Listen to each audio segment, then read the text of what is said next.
星期日庆祝中华民国110年国庆双十节。台湾总统蔡英文在演讲中称，维持现状就是我们的主张，我们也会全力阻止现状被片面改变。中国国家主席习近平周六在中共纪念核心革命110周年讲话时，曾发表台独必遭历史的审判的喊话。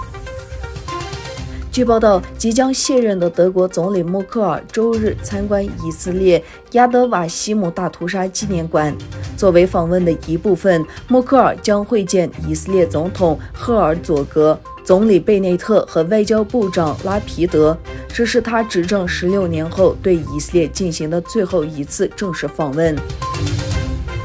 10月9日，意大利罗马市中心上万人示威抗议意大利政府推出的强制性中国病毒健康通行证，部分抗议人群与防暴警察发生冲突。一场未经批准的游行从位于罗马市中心的人民广场的主要集会中开始，并试图到达总理德拉吉的办公室。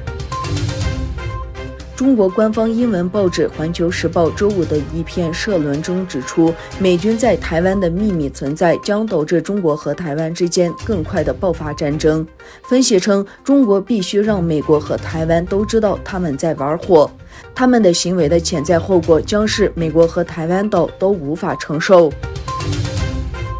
由中国集中营受害者家属组成的东突厥散集中营受害者平台在阿纳托利亚之旅的一部分已抵达埃斯吉谢希尔，开始宣传活动。土耳其人权和自由人道主义救济基金会和其他非政府组织也提供了支持。